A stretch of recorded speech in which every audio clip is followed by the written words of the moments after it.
تھپڑ کی آواز پہ گھر میں موجود اور گھر میں آتے سب لوگوں کا ہاتھ بے ساختہ اپنے اپنے چہروں تک گیا تھا۔ پریام لڑکھڑا کے 2 قدم پیچھے ہٹی۔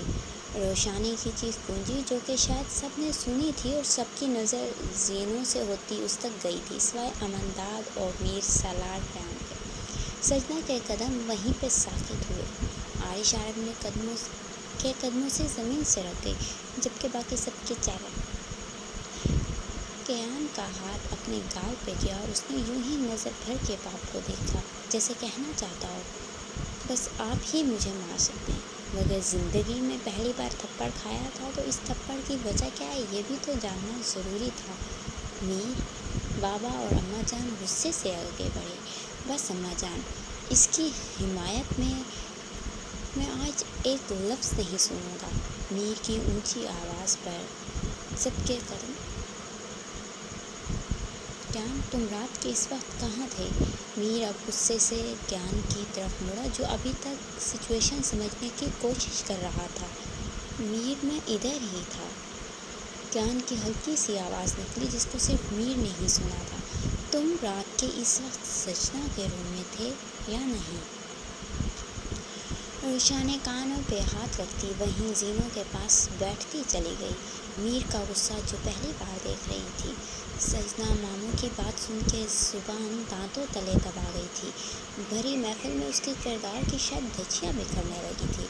میر، ہم بیٹھ کے بات۔ قیام کی نظر سجنا کی طرف اٹھی تھی تبھی تو وہ مزاحمتی انداز میں میر کو ٹھنڈا کرنے کے لیے بولا تھا تاکہ سجنا آپ بندی پر کوئی بات نہ آئے۔ خاموش! میر اس کی بات کاٹ کر دھاڑا اور اپنا رخ سیدھا سجنا کی طرف موڑا۔ سجنا بیٹا، کیا یہ تمہاری اجازت لے کر تمہارے کمرے میں آتا ہے؟ قیام کے گلے میں گلٹی بن کے ابھری اور اس نے اپنے چہرے پہ ہاتھ پھیرا۔ سجنا نے خوف سے میر کی طرف دیکھا کہ پلیز یہ سوال کیوں؟ سجنا بتاؤ، ہاں یا نہ؟ میر یہ سوال کیوں کر زوار آگے بڑھ کے بولنے لگا کہ میر کی انگلی کے اشارے پہ رک سا گیا اور اس نے گہرا سانس لے کر اپنی بیوی کی طرف دیکھا جو خود بھی ناسمجھی سے بھایا کو ہی دیکھ رہی تھی۔ سجنا بتاؤ مجھے، ہاں یا نہ؟ یہ ناہنجار تمہاری اجازت سے آتا ہے یا بغیر اجازت کے؟ پلیز سجنا کچھ مت بولنا، پلیز پلیز۔ قیام دل میں زور و شور سے سجنا کو منع کرنے کی کوشش کر رہا تھا شاید۔ سجنا کا سر ہلکے سے نفی میں ہلا تھا اور وہیں پہ میر نے قیام کو گریبان سے پکڑ کر امن کی طرف دھکیلا۔ قیام نے بے یقینی سے سجنا کی طرف دیکھا جو سر نفی میں ہلاتے ہوئے اپنا سر جھکا گئی۔ تم کسی کی بہن بیٹی کے کمرے میں راتوں کو گھسو گے تو کیا لگتا ہے قدرت تمہاری بیٹی بہن کے گھر میں ایک مرد کو نہیں گھسائے گی؟ میر کے لفظ نہیں تھے، چابک تھے جو امن داد کے وجود کو تار تار کر گئے۔ قیام کی رگوں میں خون کی گردش تیز ترین ہوتی اس کی رگوں میں لاوا بن کے بہنے لگی تھی۔ دیکھو دونوں ایک دوسرے کو جو دوسروں کے گھروں میں گھس جاتے ہو، دیکھو ایک دوسرے کو، کیا شریف مرد ایسے ہوتے ہیں؟ میر کی طنزیہ ہنسی ان دونوں کے وجود پہ بجلی بن کے گر رہی تھی اور وہ بلبلا بھی نہیں پا رہے تھے۔ ابھی کے ابھی نکل جاؤ میرے گھر سے، تم جیسے بے حیا کے لیے میرے گھر میں کوئی جگہ نہیں ہے۔ میر کے الفاظ پہ سب تڑپ ہی تو اٹھے مگر ان سب میں جس کی تڑپ اور آواز سب سے اونچی تھی وہ پریام میر کی آواز تھی۔ میر، آپ ایسے کیسے بول سکتے ہیں؟ اب کی بار ایک ماں تڑپ کر آگے بڑھی اور میر کا بازو پکڑ کر جھنجھوڑا۔ پریام، آج اس کی حمایت میں ایک لفظ نہیں بولنا۔ تمہارے بیجا لاڈ پیار نے اس کو اتنا بگاڑا ہے کہ یہ اپنی حدود تک بھول بیٹھا ہے۔ میر، وہ ہمارا بیٹا۔ پریام روتے ہوئے قیام کی طرف جانے لگی تھی مگر میر نے اس کو بازو سے پکڑ کر پیچھے اپنی جانب کھینچا اور پھر گھور کے ان دونوں کی طرف دیکھا۔ نکل جاؤ دونوں اس گھر سے اور کبھی مجھے اپنی شکل نہیں دکھانا۔ اور اگر کسی کو میرے الفاظ سے انکار ہے تو وہ بھی ان دونوں کے ساتھ میرے گھر کی دہلیز پار کر سکتا ہے۔ میر اب کی بار اونچی آواز میں بولا اور باقی سب کو بھی دھمکی دے ڈالی۔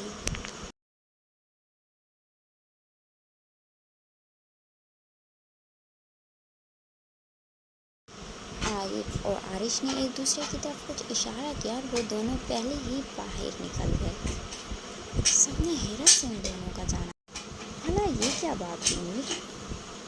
میر نکلنے کا تو کیان اور امن کو بول رہے تھے، پھر نکلے وہ دونوں کیوں؟ شبانہ چاچی نے سر پہ ہاتھ مارا اور ہانا سے نظروں ہی نظروں میں خیالات کا تبادلہ کیا۔ ہانا خود اس وقت کچھ سمجھ نہیں پا رہی تھی، چاچی کو کیا ہی سمجھا پاتی۔ پیام کو روتے چھوڑ کر میر ان دونوں کی طرف بڑھا اور ان دونوں کو ہاتھوں سے پکڑ کر صدر دروازے کے پاس لایا اور وہیں سے باہر کی طرف دھکا دیا تھا، جس کی وجہ سے وہ دونوں لڑکھڑا کے باہر گرے۔ میر ان کی طرف طنزیہ مسکراہٹ اچھالتا صدر دروازے کو ان کے منہ پہ بند کرتا اندر چلا گیا۔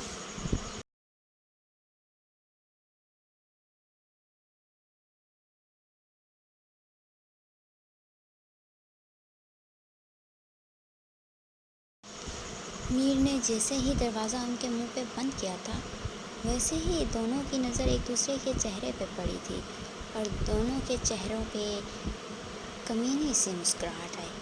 کیا بہت زور کا لگا میرے یار؟ امن داد نے اپنے ہاتھ سے اس کا گال چھوڑ پھر بڑے ہی دل چلانے والے انداز میں کیان کو چھیڑا تھا، جس پہ وہ تب ہی اٹھا۔ نہیں، میرے باپ نے بس ہاتھ لگایا تھا، یہ تو تھپڑ کی گونج تو نہیں تھی، بس تم لوگوں کے کان بجے تھے۔ اپنے گال کو سہلاتے ہوئے کیان جلے دل کے ساتھ بولا۔ اوپس، میرے کان میں سے زیادہ زور سے ہی بجے تھے۔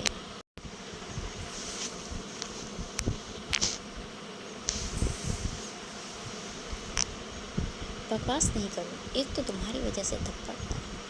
ویسے کمینے، اگر تجھے مبارکباد دینی ہی تھی تو مجھے اطلاع کر دیتے تاکہ میں گھر پہ رہ کر سب کچھ سنبھال لیتا۔ تجھے اطلاع کرتا کہ میں تیری بہن کے کمرے میں گھس رہا ہوں، تم اپنی بیوی کے چرنوں سے نکل آؤ، اور تم اتنے اچھے ہو کہ بیوی کو چھوڑ کے آ جاتے۔ امن نے اس کو لتاڑا اور ساتھ ہی جیبوں میں ہاتھ ڈال کے کچھ ڈھونڈنے کی کوشش کی۔ ہاں، بیوی کو چھوڑ کر نہیں آ سکتا تھا، لیکن تیرے کچھ سے بھی یہی کچھ ہونا تھا، اس لیے بکواس بند کر۔ تیرے باپ کو یہی کرنا تھا، مگر یہ کرنے کا موقع بہت جلدی مہیا کر دیا ہے۔ ویسے تیری بہن اتنی سیدھی ہے نہیں جتنی نظر آتی ہے۔ امن داد پرسوچ انداز میں بولتا ہوا صدر دروازے کے دو چار زینے پھلانگتے ہوئے نیچے اترا اور کیان کو بھی نیچے پھلانگنے کا اشارہ کیا تو وہ بھی اس کے ساتھ ہی اتر آیا۔ میری بہن معصوم ہے۔ کیان اپنی بہن کے ذکر پر پورے دل سے مسکرایا تھا اور اسی معصومیت نے ہم کو ڈبو دیا۔ امن نے کان کھجاتے ہوئے اس کی مسکراہٹ پہ طنزیہ گھوری سے سالے کو گھورا۔ وہ تو ہے۔ کیان اس کی حالت پہ دل کھول کے ہنسا تھا۔ کمینے، تھپڑ کھا کر کون ہنستا ہے؟ امن اس کے ہنسنے پہ چڑھ کے اس کو دو چار مکے مارتا ہوا بولا۔ یار، تیری حالت سوچ کے ہنسی آ رہی تھی، کیسے زمین کو اپنی نظروں سے نگل رہا تھا۔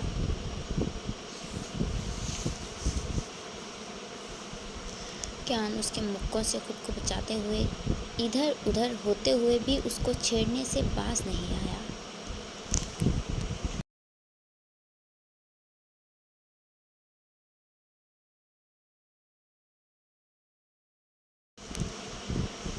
کمینے، تیری ہنسی کی۔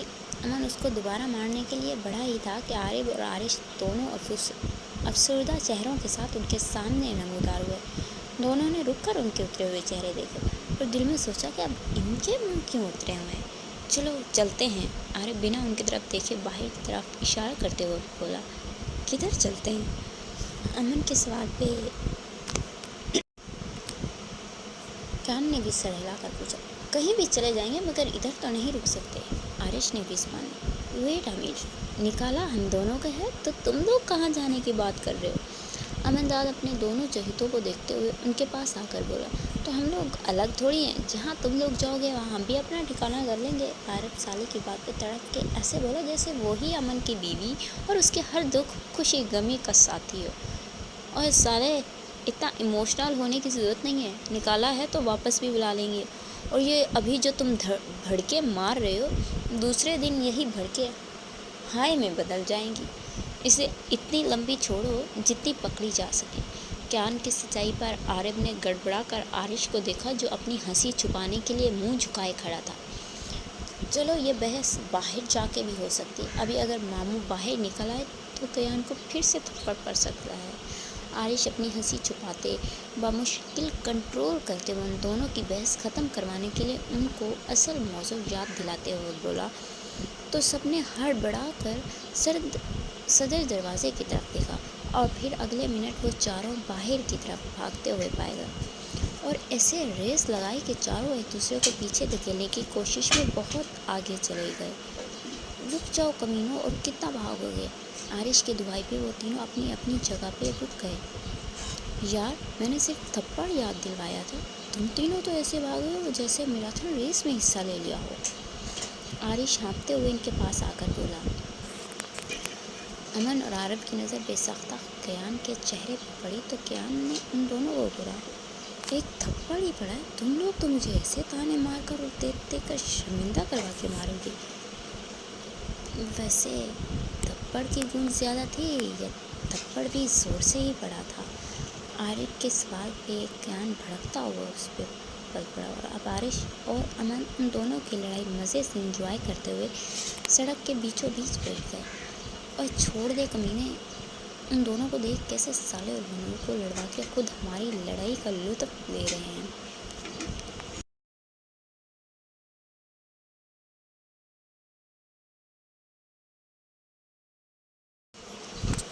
عارف کی نظر جیسے ہی امن اور عارش پہ پڑی اس نے کیان کی توجہ بھی ان کی طرف دلوائی تاکہ اس کو تو چھوڑ دے، نہیں تو کمینہ اس کی صحیح سے دھلائی کرنے میں لگا ہوا تھا۔ ان کو دیکھنے سے پہلے تجھے اچھی طرح دیکھ لوں، جو کہیں بھی بکواس کرنے سے باز نہیں آتا۔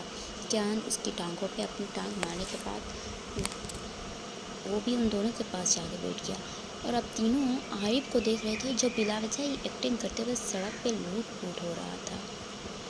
طلب ہو رہی ہے۔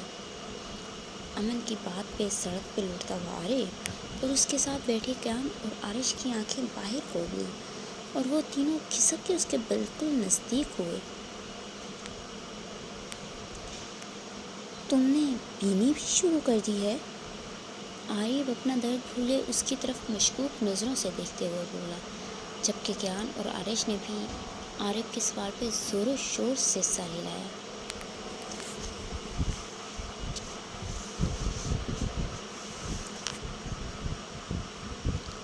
کیا مطلب؟ تم سب کے سامنے پیتا ہوں، اس میں حیران ہونے والی کیا بات ہے؟ امن ان کے حیران پریشان چہرے دیکھتا ہوا ناسمجھی سے بولا، چلو جی، اب مطلب تم اتنی پیتے ہو کہ ہم بھی تمہیں نظر آنے لگتے ہیں، اور یہ حرام کی چیزیں لیتے کہاں سے ہو؟ عارف کی بات جیسے ہی امن کے دماغ میں گھسی اس نے ویسے ہی گھما کے مکہ اس کے کندھے پہ چڑھا۔ گھٹیا انسان، میں سگریٹ کی بات کر رہا ہوں۔ اس کی بات سن کر تینوں نے گہری سانس بھری۔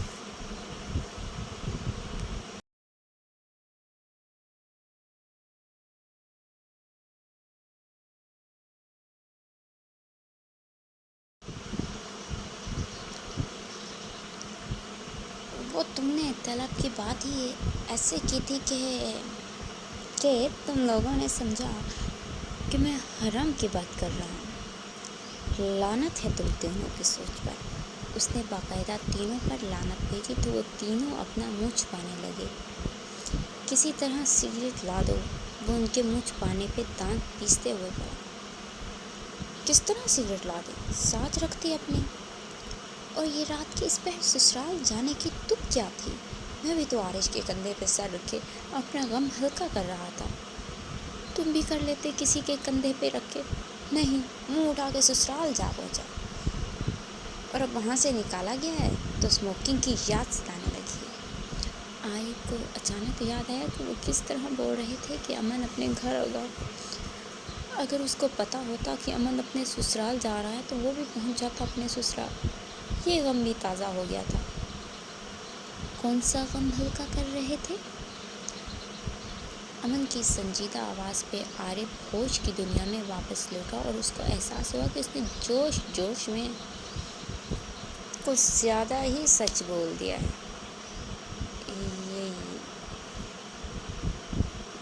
یہی کہ عارف بیچارہ اکیلا کنوارا رہ گیا ہے، اس کا غم ہلکا کر رہا تھا۔ وہ گڑبڑا کے بولا،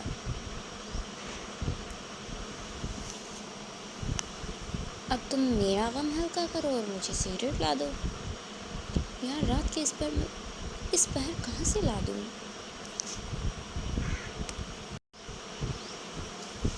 عارف اپنی ہی بات کے جال میں پھنس چکا تھا۔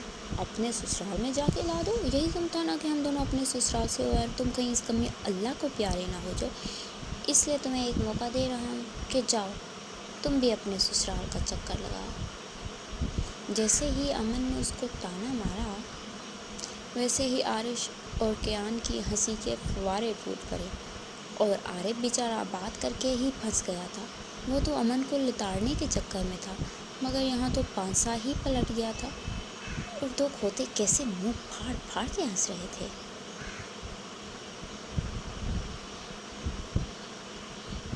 تم چاہتے ہو کہ میں بھی اپنے سسرال سے نکالا جاؤں؟ عارف جو پہلے امن کو لتاڑ رہا تھا ویسے ہی اپنی آواز کو پست کرتے ہوئے اس کے سامنے گڑ گڑانے والے انداز میں بولا،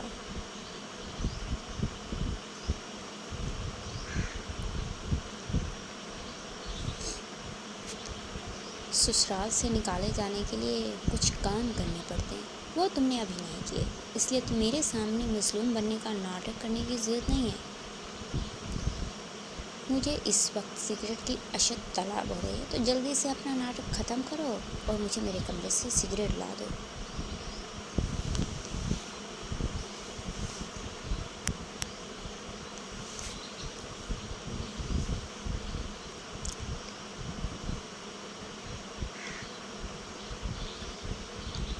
یہ صحیح ہے، طلب تمہیں ہو رہی ہے اور جان میں خطرے میں ڈالوں؟ عارف بگڑے بچے کی طرح منہ بسورتا ہوا اپنی جگہ سے کھڑا ہوا، جس کا مطلب تھا کہ وہ اس کے لیے سگریٹ کا انتظام کرنے کے لیے تیار ہے۔